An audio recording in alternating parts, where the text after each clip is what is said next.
공생애를 시작하신 예수님께서는 갈릴리 여러 회당을 다니시면서 말씀을 전하셨습니다.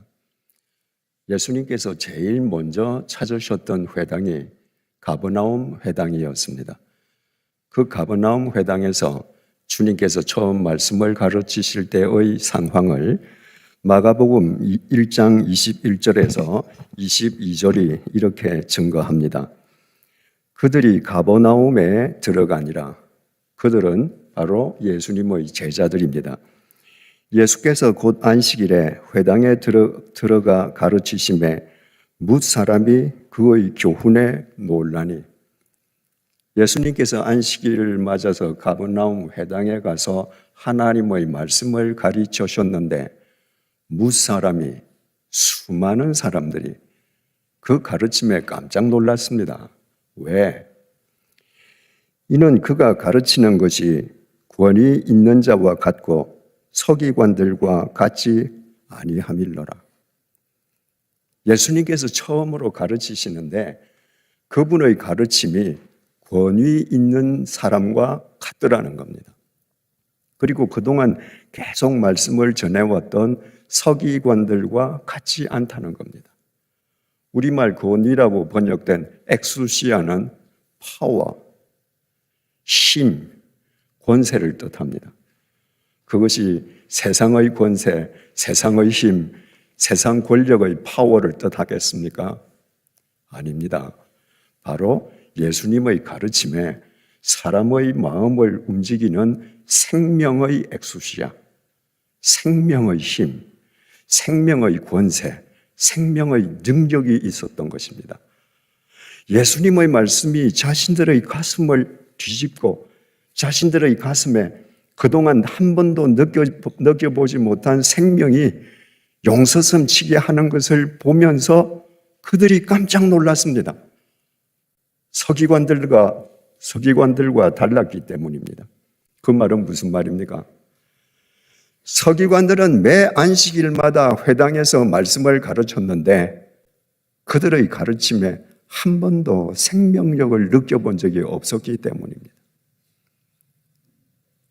그런데 예수님 말씀에서 그들이 생명력을 느낀 것입니다. 왜 서기관들, 바리새인들의 가르침에는 생명력이 없었겠습니까? 그들은 사람을 사랑하지 않았기 때문입니다. 생명은 사랑에서 나옵니다. 그들은 하나님의 말씀으로 사람을 가르치고 잘못을 지적하고 비판하고 정죄하는 것을 목적으로 삼았습니다. 여러분, 자식이든 누구든 정말 한 사람이 잘못했을 때 그 사람을 꾸짖을 수 있잖아요.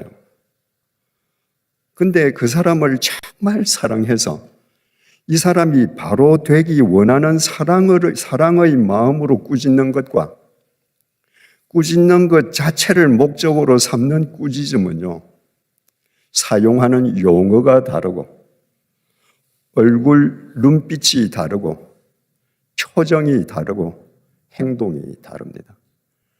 사랑과 정죄는 결코 같은 파장이 아닙니다. 꾸짖는 것을 목적으로 하는 정죄의 파장은 사람을 살리는 것이 아니라 죽입니다.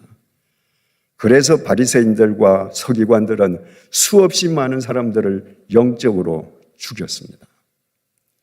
그러나 예수님께는 사랑과 생명이 분리되지 않았습니다. 예수님에게 있어서 생명은 영원한 사랑이었고 예수님에게 사랑은 곧 생명의 다른 이름이었습니다. 그래서 예수님께서 가시는 곳마다 생명의 역사가 일어났던 것입니다. 오늘날 교회가 교회 밖 세상 사람들을 향해서 사랑한다고 말합니다. 그리고 많은 사랑의 이벤트를 개최합니다. 그런데 생명의 역사는 일어나지 않습니다. 크리스천들이 세상 밖을 향해서 사랑합니다 하고 외치는 구호를 듣고 교회가 행하는 사랑의 이벤트를 경험하고 새로운 생명을 느껴서 예수를 믿게 되었다? 그런 분은 극히 드뭅니다. 이유가 뭐겠습니까?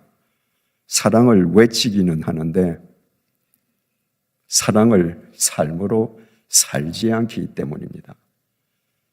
구호로 그치는 사랑은 사랑이 아닙니다. 사랑은 이벤트도 아닙니다.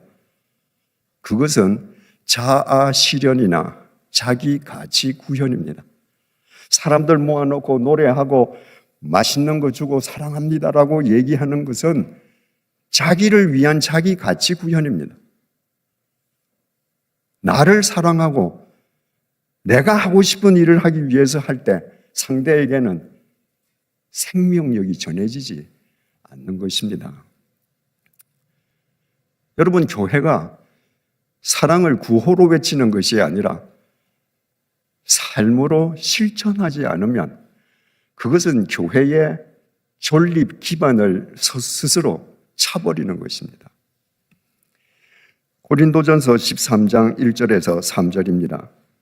내가 사람의 방언과 천사의 말을 할지라도 사랑이 없으면 소리나는 구리와 울리는 꽹과리가 되고 내가 예언하는 능력이 있어 모든 비밀과 모든 지식을 알고 또 산을 옮길 만한 모든 믿음이 있을지라도 사랑이 없으면 내가 아무것도 아니요.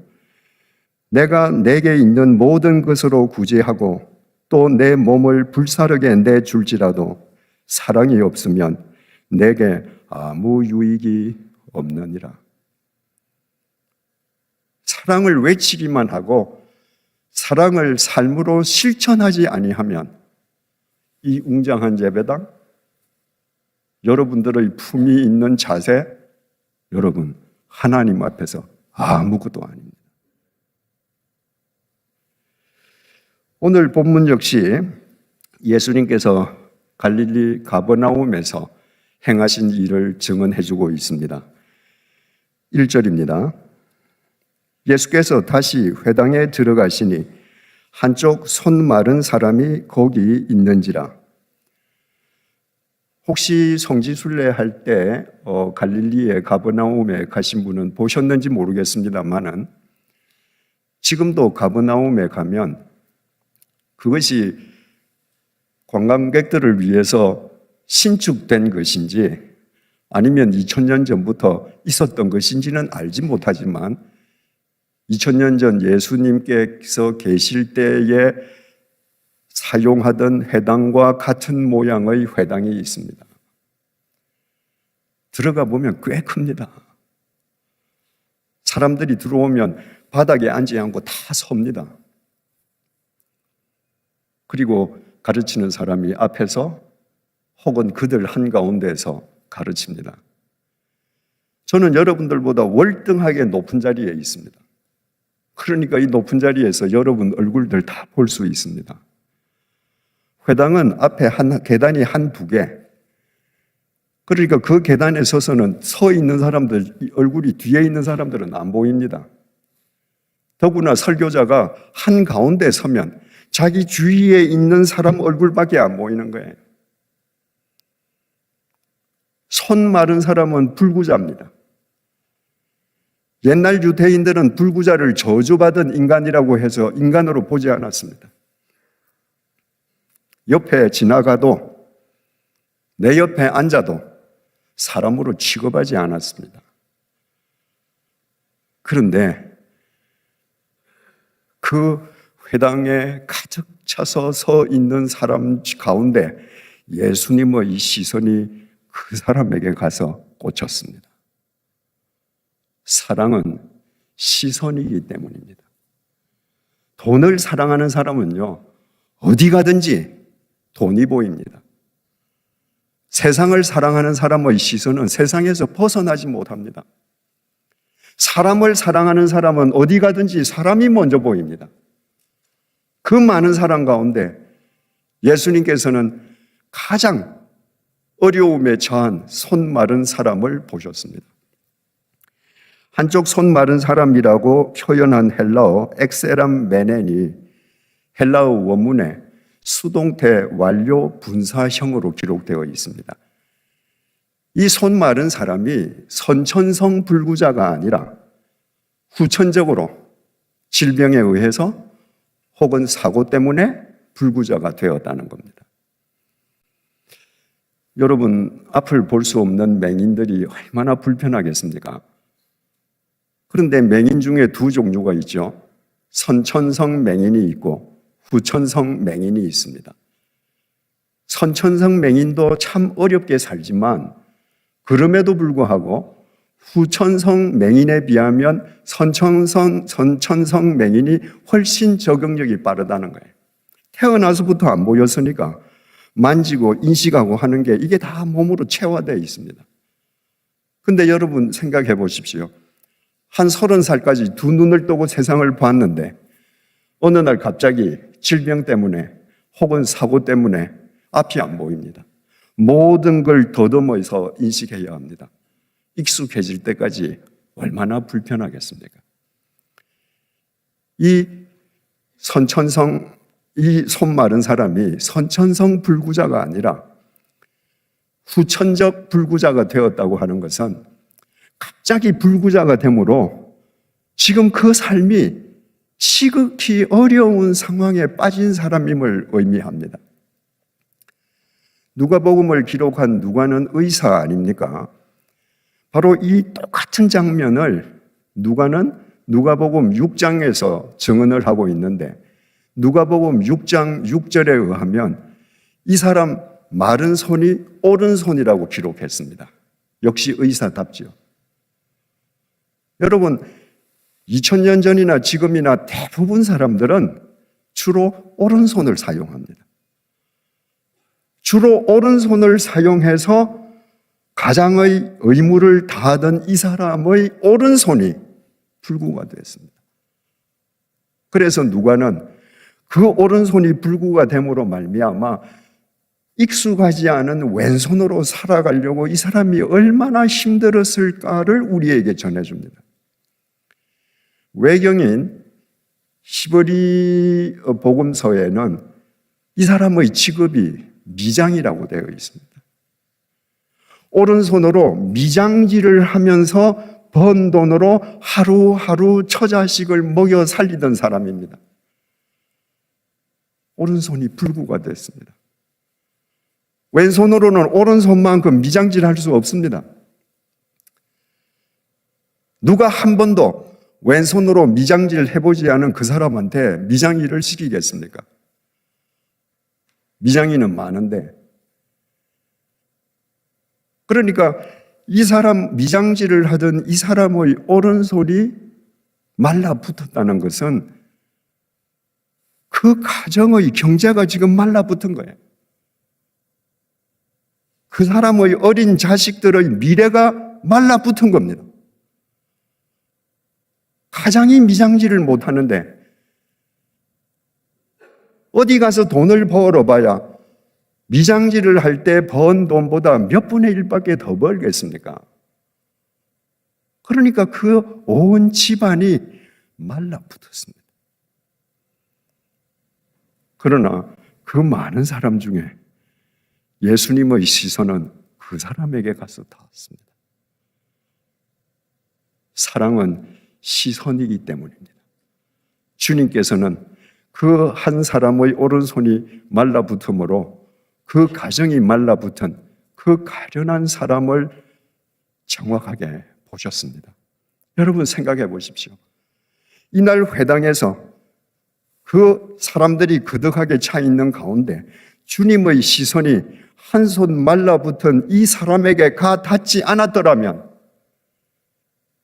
이 사람의 인생은 계속 말라붙다가 불행하게 끝났을 것입니다. 그날 예수님의 시선이 그 사람에게 가 닿음으로 공궁에 처했던 그의 인생에 서광이 비치기 시작합니다. 여러분의 시선은 어디가 닿아 있습니까? 사람에게 닿아 있다 할지라도 여러분보다 돈 많고 여러분들보다 힘 있고 여러분들보다 권세 있는 사람에게 여러분의 시선이 닿아 있습니까? 그것은 사랑 아닙니다. 그것은 그 사람을 이용해서 나의 미래를 뭔가 유익하게 하려는 투자일 뿐입니다. 우리가 정말 사람을 사랑한다면 모든 사람에게 우리의 시선이 닿아야 하지만 예수님의 시선처럼 특히 지금 공궁에 빠져서 그 한 사람이 공궁에 빠짐으로 말미암아 그 집이 온통 말라붙어 가고 있는 그런 사람에게 우리의 시선이 닿아야 합니다. 2절입니다. 이 사람들은 누군가? 누가복음 6장 7절에서 이 사람들은 서기관과 바리새인들이다 이렇게 기록했습니다. 서기관들과 바리새인들이 예수를 고발하려 하여 지금 예수님은 그 손 마른 사람을 보시고 그의 인생을 새롭게 세워주려고 하시는데 서기관들과 바리새인들은 지금 그 예수를 고발하려 합니다. 안식일에 그 사람을 고치시는가 주시하고 있거늘 헬라어 동사 파라테레오가 미완료형으로 기록되어 있습니다. 이 서기관들과 바리새인들이 예수님을 한번 힐끗 보고 그냥 그친 게 아니라 주도 면밀하게 계속 주시하는 거예요. 저 예수가 저 손 마른 사람에게 시선을 던졌는데 저 손 마른 사람을 고쳐주냐 안 주냐 고발할 거리를 찾기 위해서 지금 주시하고 있습니다. 사람을 사랑하기 위함이 아닙니다. 고발하기 위함입니다. 이 유대인들, 서기관들, 바리새인들은요, 안식일 규정을 철저하게 만들고 관습을 만들었습니다.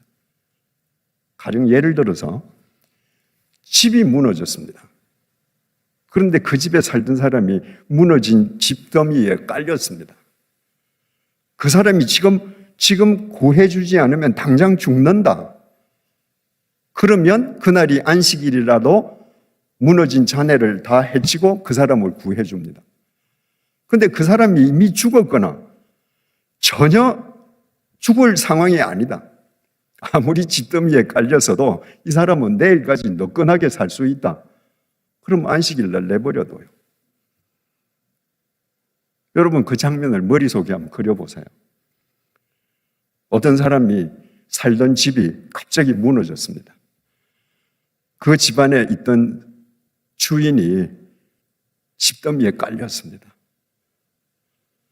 좀 살려주세요. 신음을 하고 소리를 칩니다. 그런데 서기관과 바리새인들이 와서 확인합니다. 어디 맥박 한번 보자. 눈 한번 뒤집어봐. 너 내일까지 안 죽어. 너 오늘 안식일이니까 너 그대로 있어라. 내일 되면 우리 와서 구해줄게. 그들의 안식일 규정은 사람을 살리는 것이 아니라 죽이는 규정이었습니다. 그래서 예수님께서 이렇게 말씀하시지 않습니까? 마가복음 2장 27절에서 28절입니다. 안식일이 사람을 위하여 있는 것이요 사람이 안식일을 위하여 있는 것이 아니니 이러므로 인자는 안식일에도 주인이니라. 안식일이 사람을 위해서 있지 어떻게 사람이 안식일을 위해서 있냐? 사람이 집더미에 깔렸으면 금방 빼내줘야지. 어떻게 안식일이라고 너 죽지 않는다고 그 다음 날까지 그대로 내버려 두냐? 이처럼 예수님의 언행은 바리새인들과 서기관들이 금과 옥조로 삼고 있는 그들의 정통에서 완전히 벗어나 있었습니다. 저 예수를 가만히 두면 자기네들의 기반이 흔들립니다. 자기네들의 기득권이 흔들립니다. 만약에 민중들이 저 예수에 동조해서 난이라도 일으키면 자기네들은 설 곳이 없습니다. 그러니까 회당 안에서 예수님이 손 마른 사람을 보신 그날이 안식일이기 때문에 안식일 날 저 손 마른 사람을 고쳐주시느냐 아니냐 지금 주시하고 있습니다. 고쳐주시면 곧 고발하려고요. 여러분, 얼마나 무서운 사람들입니까? 이 사람들은요, 예수님께서 시선을 던져서 보신 그 손 마른 사람을 예수님께서 고칠 수 있느냐, 고칠 수 없느냐를 지금 따지는 게 아닙니다. 지금 당장 고치시느냐, 안 고치시느냐. 그러니까 이 사람들은 알고 있습니다. 예수님에게는 손 마른 사람을 고칠 수 있는 능력이 있다는 걸 알고 있습니다. 그 능력을 안식일에 행하느냐, 안 하느냐, 이걸 지금 주시하고 있는 거예요. 여러분, 한 손 마른 사람을 오직 말로서 그 사람을 고칠 수 있다면 그분이야말로 메시아 아니겠습니까? 그런데 이 서기관들과 바리새인들은 예수님께서 고칠 수 있다는 건 의심하지 않으면서 그분이 자기들의 기득권을 뒤흔든다는 이유 때문에 그 메시아를 지금 고발하고 죽이려 하는 것입니다. 여러분, 지금 예수가 지금 당장 고치냐 안 고치냐, 고치기만 해봐라, 내가 고발할 거야 하고 예수를 주시하고 있는 그들의 눈빛을 한번 상상해 보십시오. 얼마나 음흠합니까? 여기는 손 마른 사람, 한 가정이 무너질 판인데 그 사람은 안중에 없어요. 저 사람을 미끼로 삼아서 네가 고쳐만 줘라, 너 가만히 안 둘 거야. 사람의 눈이 제일 무서울 때가 자기의 욕망과 자기의 기득권을 지키고 확장시키기 위해서 수단과 방법을 가리지 않을 때입니다. 우리가 주중에 이런 눈으로 살아가는 거 아닙니까?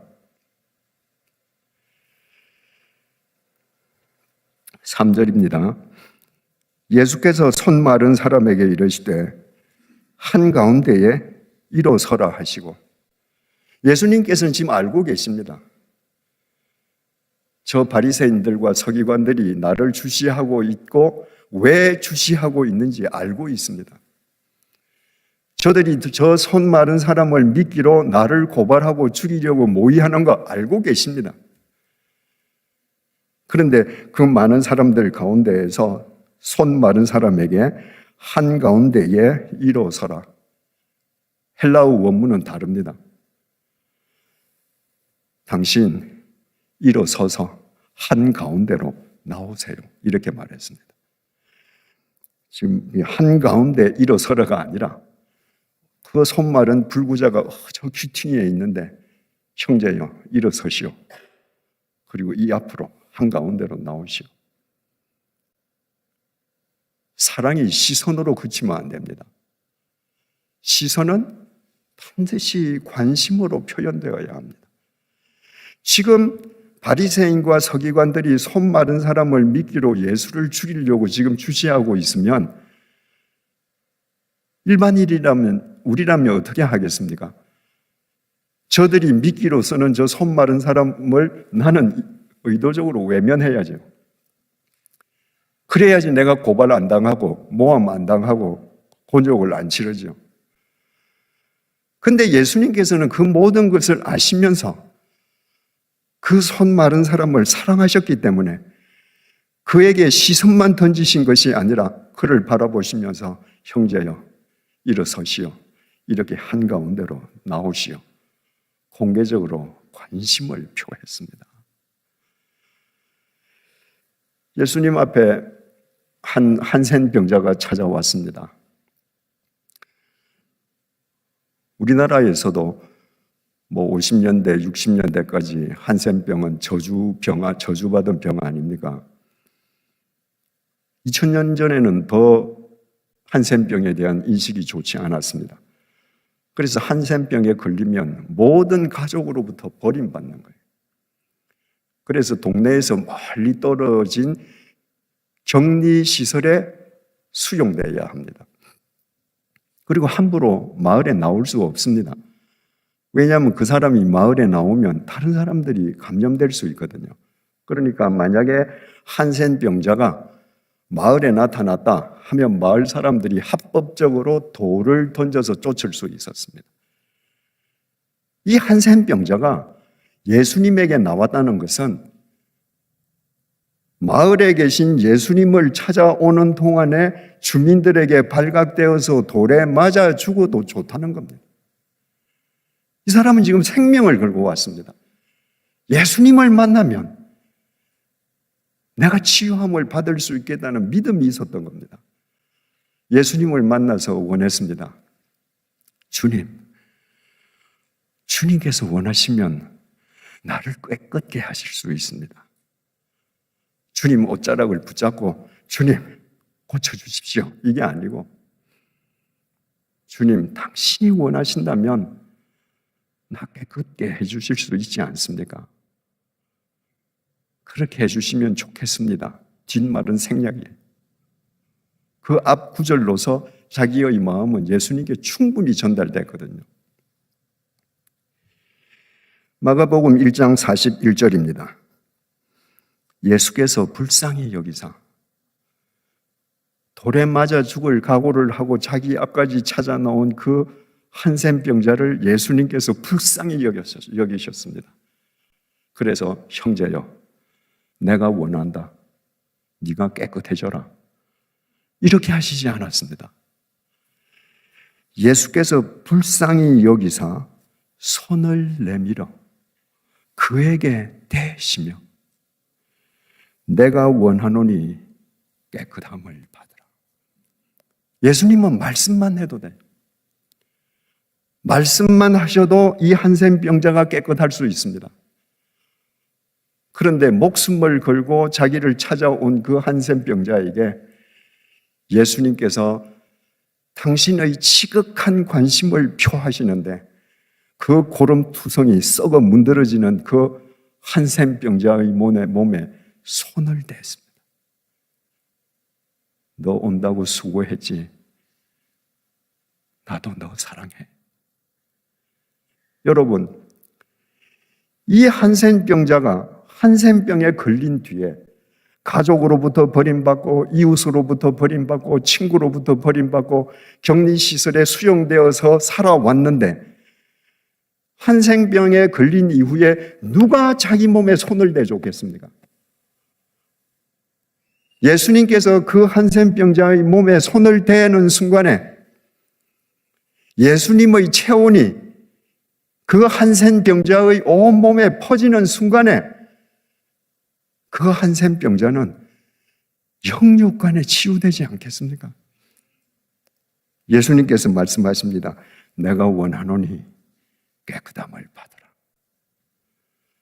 사랑은 관심입니다.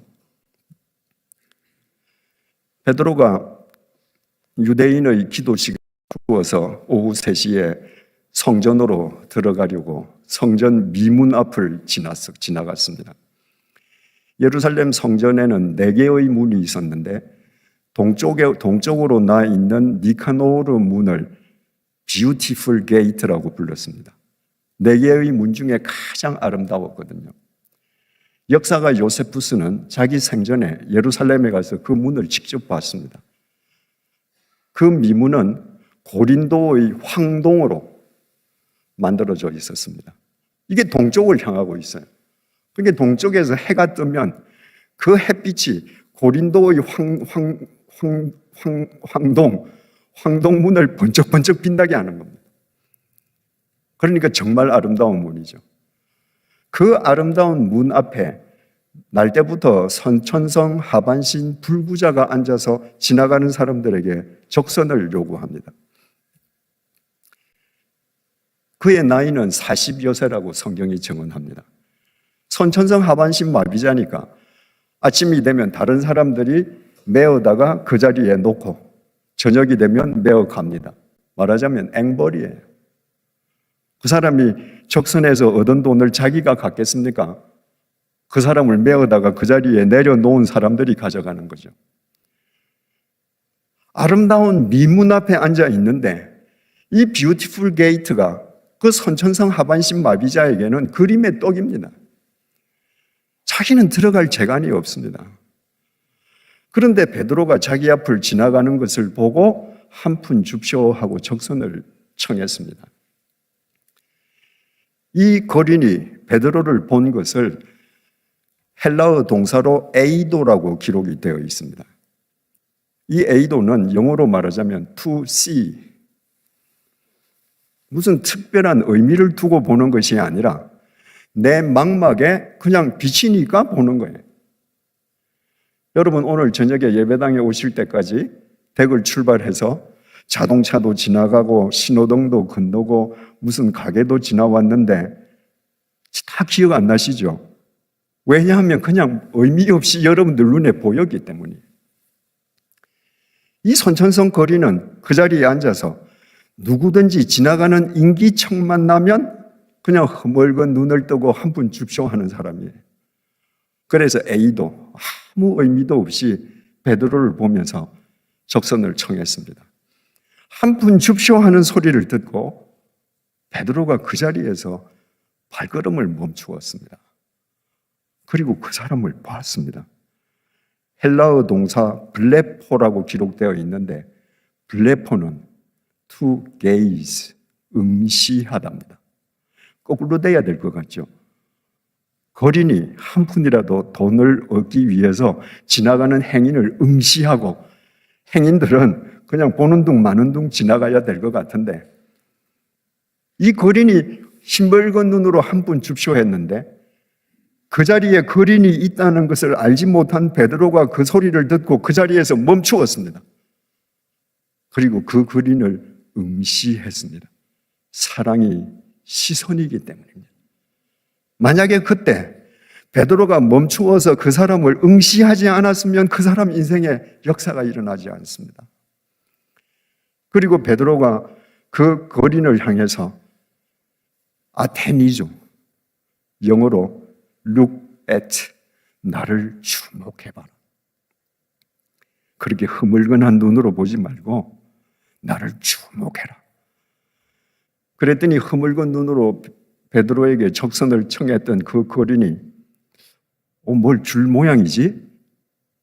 그리고는 베드로를 에페코 했습니다. 영어로 give attention, 온 시선을 베드로에게 집중했습니다.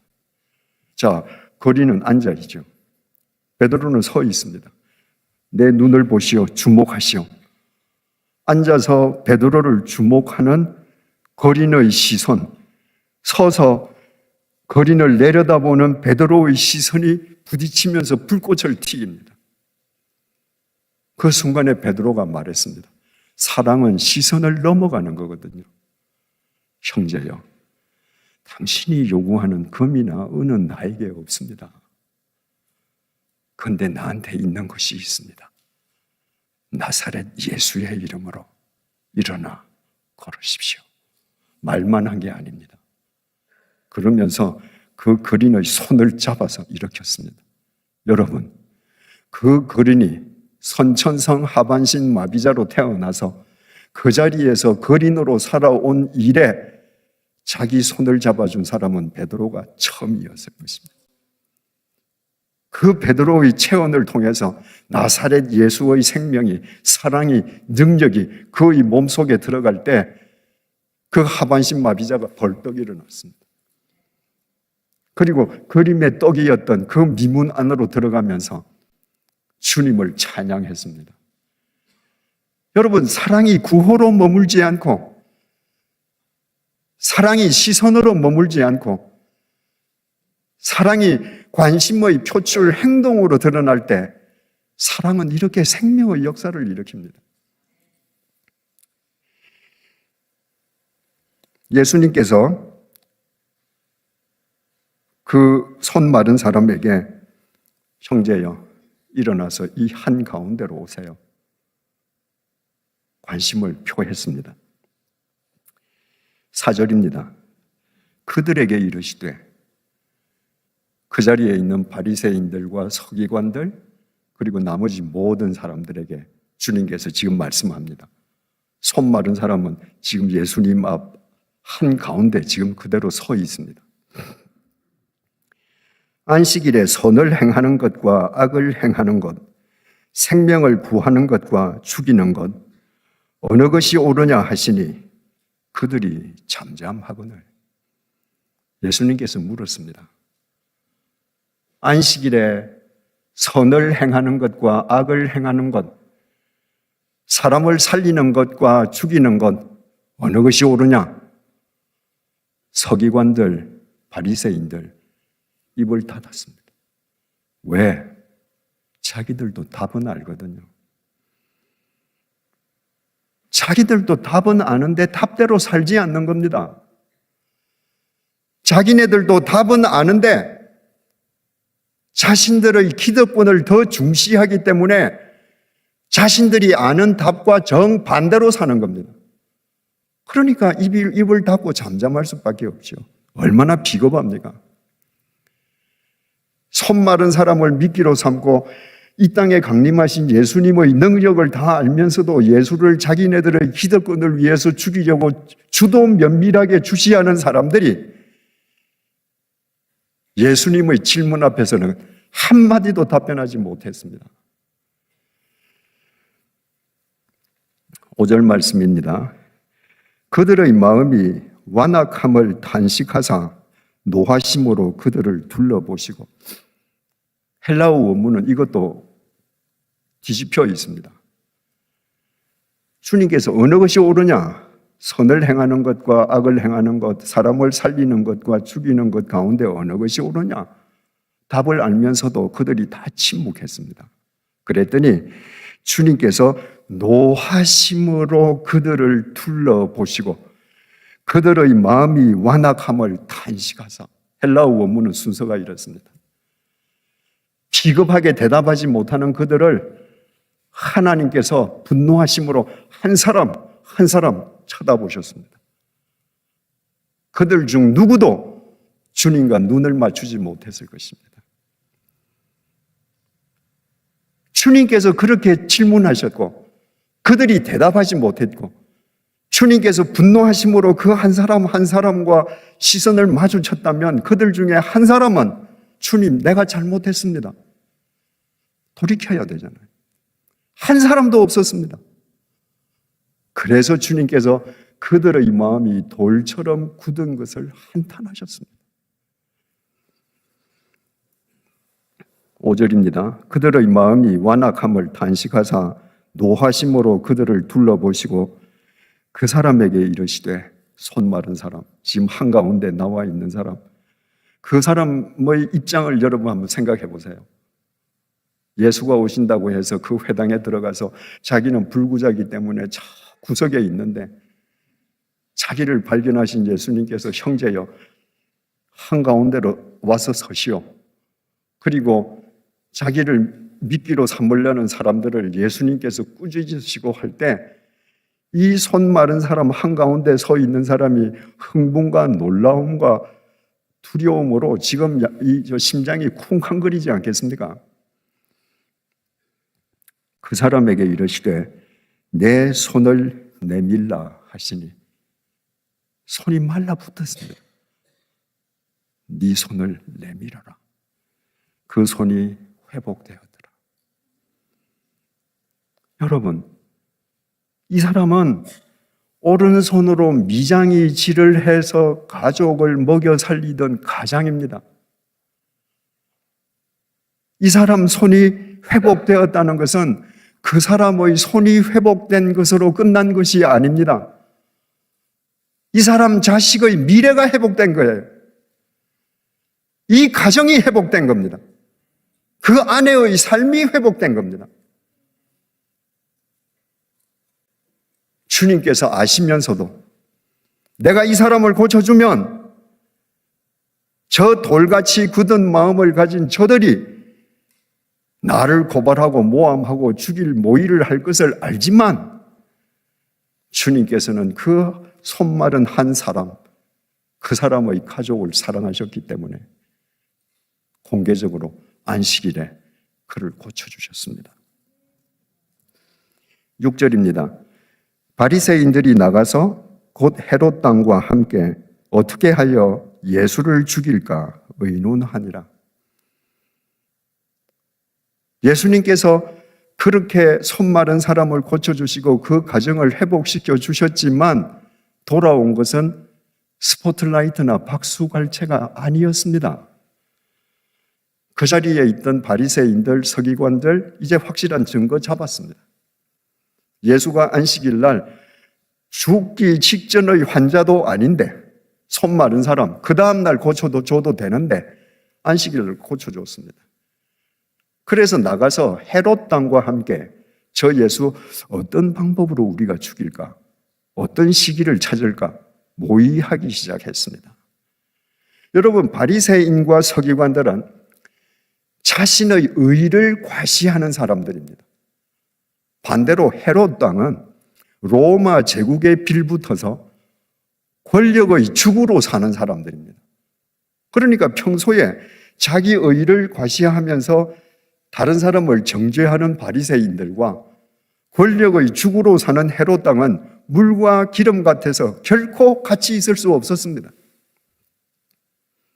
그런데 예수 때문에 자기들의 기득권이 흔들릴 것 같자 견원지간이든 그들이 힘을 합쳤습니다. 어떻게 우리 예수 죽일까?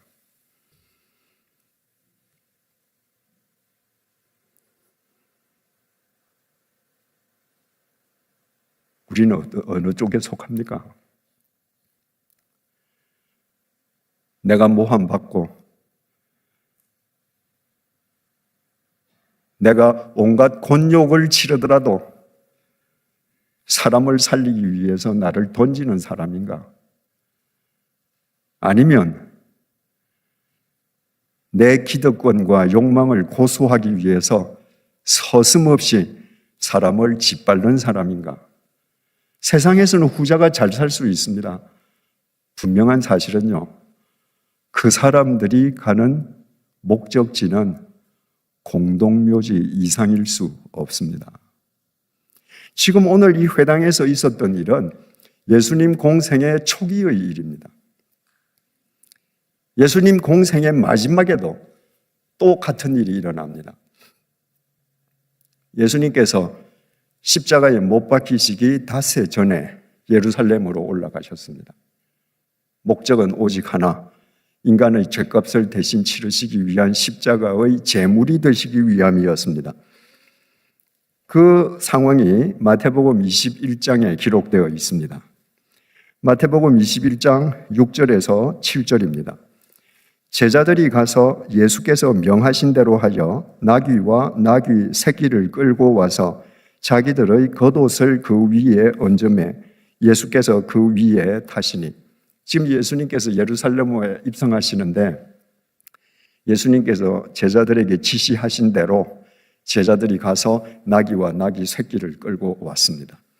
그리고 주님께서 그 나귀 새끼에 타셨습니다. 보통 나귀나 말을 타면 가죽 안장이 있어야 되는데 가죽 안장이 없었습니다. 그래서 제자들 그 남루한 겉옷, 그 겉옷을 나귀 새끼 위에 덮어서 안장으로 썼습니다. 그리고 지금 예수님께서 그 위에 타고 가시는데 스가랴 9장 9절 말씀을 성취하시기 위함이었습니다. 시온의 딸아 크게 기뻐할지어다.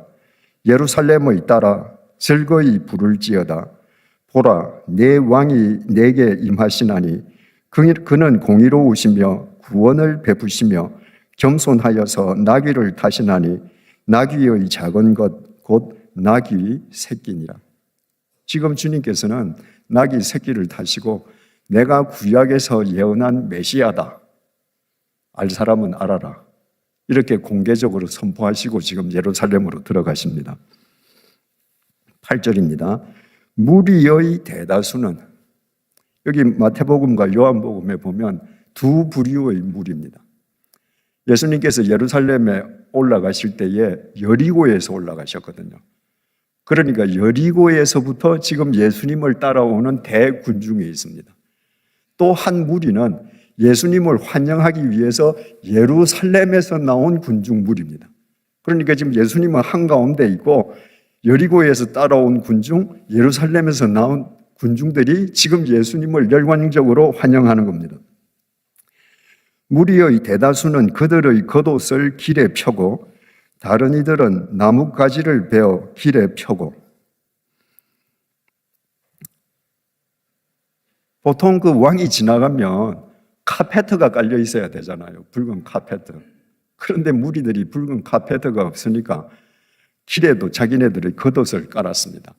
그리고 왕이 지나가시면 꽃을 뿌려야 되는데 꽃이 없으니까 나뭇가지를 베어다가 지금 길에다 뿌려요.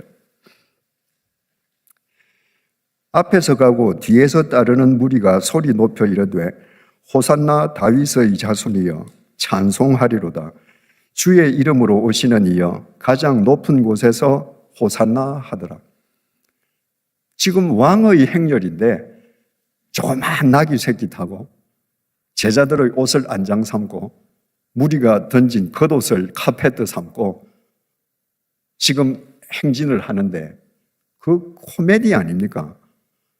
그런데도 무리 가운데 누구도 그 행렬을 보고 웃거나 코미디라고 생각하지 않았습니다. 다 진지했습니다. 호산나, 지금 구원해달라고. 호산나가 지금 구원하소서입니다. 지금 우리를 구원하소서. 그리고 예수님을 열광적으로 환영합니다. 10절입니다. 예수께서 예루살렘에 들어가시니 온 성이 소동하여 이르되 이는 누구냐 하거늘.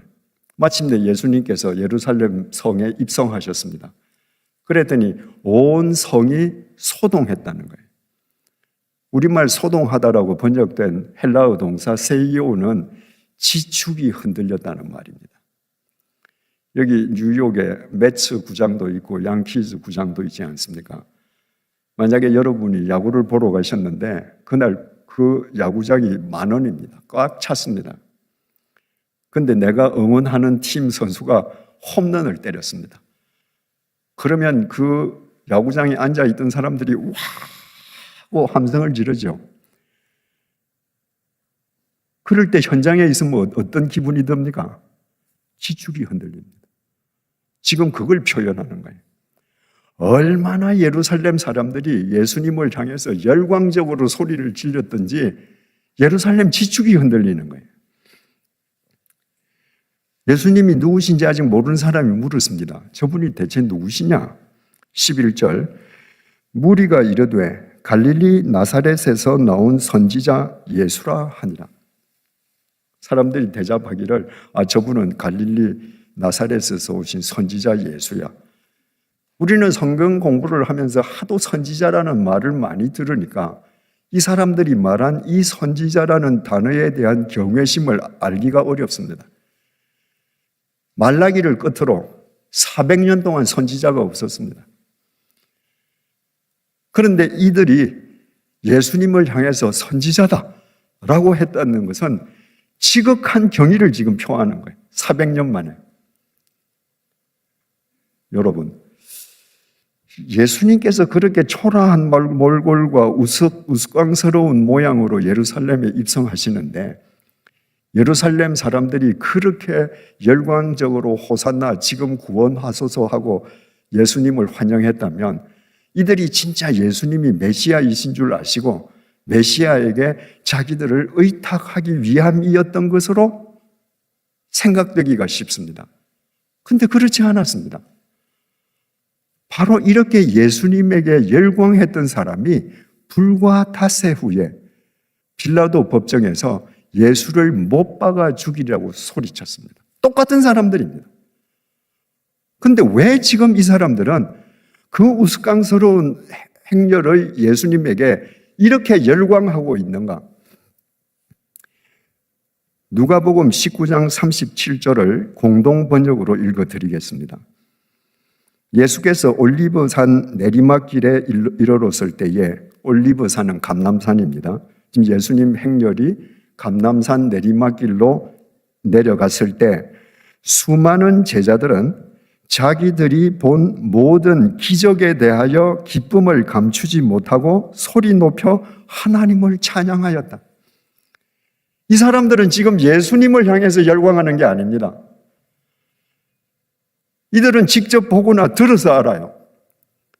예수님께서 죽은 사람을 살리시고 물로 포도주를 만드시고 말씀으로 바다의 폭풍을 잠재우시고 빵 5조각과 물고기 2토막으로 5,000명을 먹이시고 그것 때문에 찬양했다는 거예요.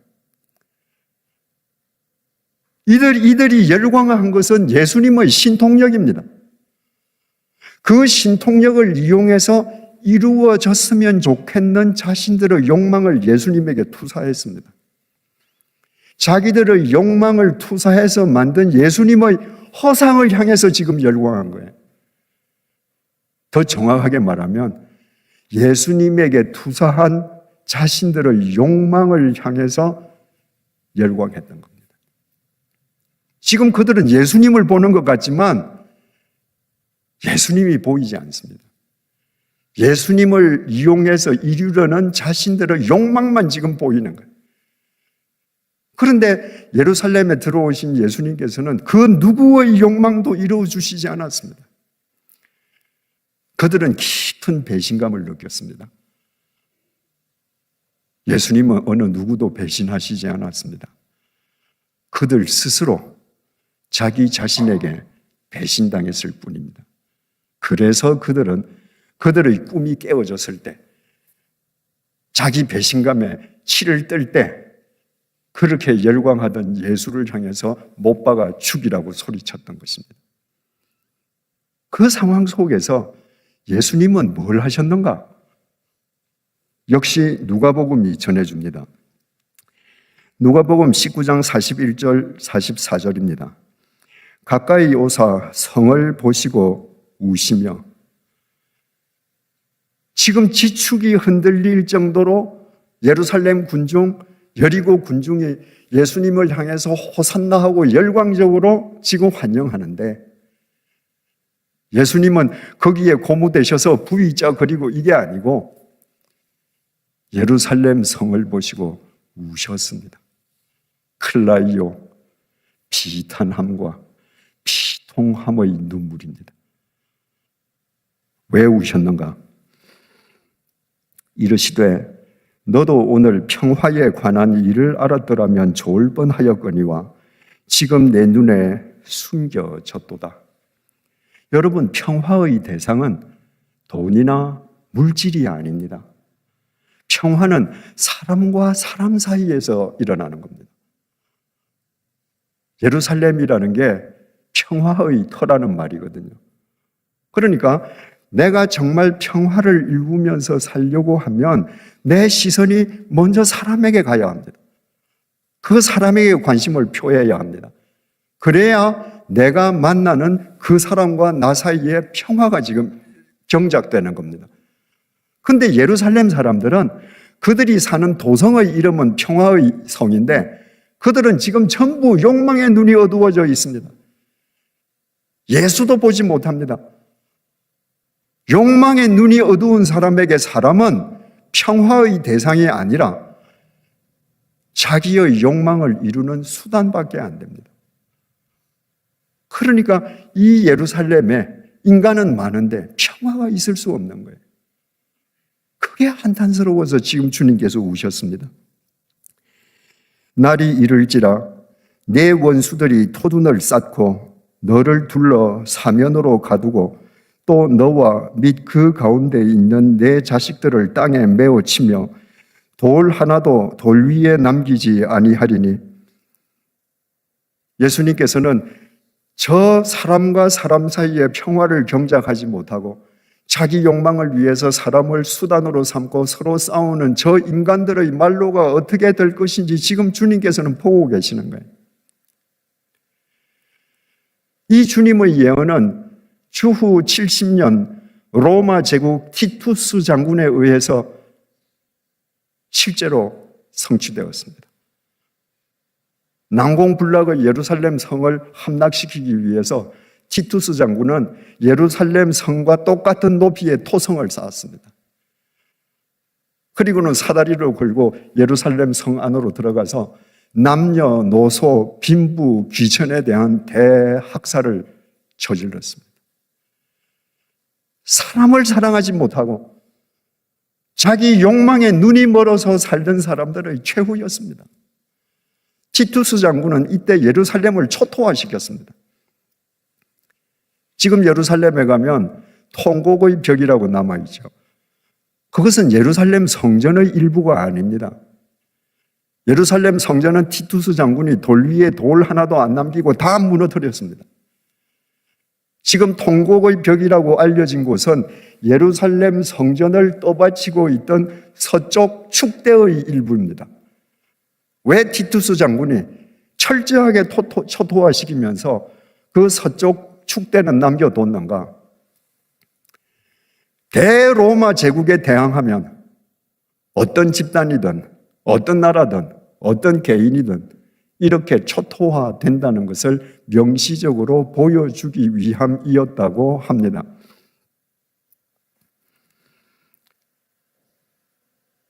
이는 내가 보살핌 받는 날을 알지 못함을 인함이니라 하시니라. 이렇게 너희들이 초토화당하고 학살을 당하는 것은 너희들이 보살핌을 받는 날을 알지 못했기 때문이다. 세 번역이 쉽게 번역했습니다. 이것은 하나님께서 너를 찾아오신 때를 내가 알지 못했기 때문이다. 하나님께서 보내신 내가 지금 너희들 앞에 있다. 그런데 너희들이 나를 보지 않는다. 욕망에 눈이 멀었다. 여러분, 이 예루살렘 군중과 예수님 이 장면을 머릿속에 한번 그려보십시오.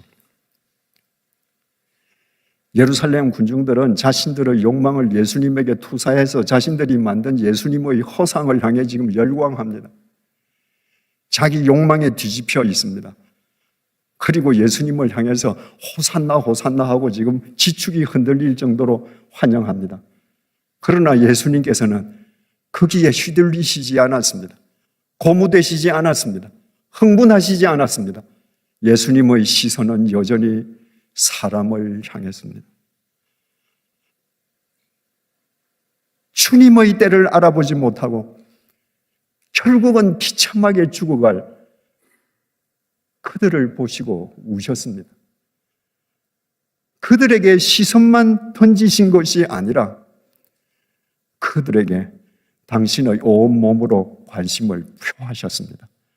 예수님께서 십자가에 못 박히셔서 우리의 죄값을 대신 치러주실 때 네가 빌라도 법정에서 나를 못 박아 죽이라고 소리쳤지 너희들은 제외야 아니었습니다. 주님께서 십자가의 제물이 되실 때 주님께서 대신 치르신 죄값은 바로 주님을 못 박아 죽이라고 하던 그 예루살렘 사람들, 자신들의 욕망을 예수님에게 투사해서 예수님의 허상을 향해서 열광하던 그 예루살렘 사람들, 그들의 죄값도 같이 치러주셨습니다. 사랑의 주님이시기 때문입니다. 사랑하는 교우 여러분, 우리는 어느 쪽입니까? 예루살렘 군중 쪽입니까? 아니면 예수님을 닮은 예수의 제자 쪽입니까? 돈, 물질, 부동산을 먼저 보는 우리의 눈을 버리십시다. 우리가 무엇을 하든 사람을 먼저 보는 눈을 가지십시다. 우리 눈에 사람이 먼저 보이기 시작하면 우리 삶의 결과가 달라집니다. 우리 삶의 질이 달라집니다. 우리가 어떤 상황 속에서든 사람을 먼저 보고 그 사람들에게 우리의 삶으로 관심을 표하는 사랑의 삶을 살 때 그제서야 우리는 비로소 하나님의 사람일 수 있습니다. 요한일서 4장 7절에서 8절입니다. 사랑하는 자들아, 우리가 서로 사랑하자.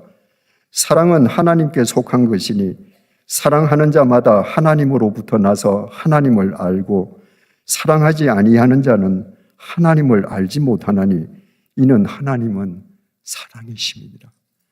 하나님이 사랑이시기 때문에 우리가 허랑방탕하게 살 때, 우리 인생의 한 부분이 마비되었을 때 그분의 시선이 우리 한 사람 한 사람을 발견하시고 우리를 구원해 주시고 우리를 위해서 밤이나 낮이나 졸지도 않고 우리의 오늘이 있게 해 주셨습니다. 그래서 우리가 사람을 사랑하면 그분의 사람이고 사람을 사랑하지 않으면 그분의 사람일 수 없는 것입니다. 우리 모두 사랑이신 하나님의 사람들로 살아가십시다. 그때 여러분들을 통해서 사랑이신 하나님께서 이 황량한 뉴욕 땅에 당신의 사랑의 역사를 끝도 없이 펼쳐 가실 것입니다. 기도하시겠습니다.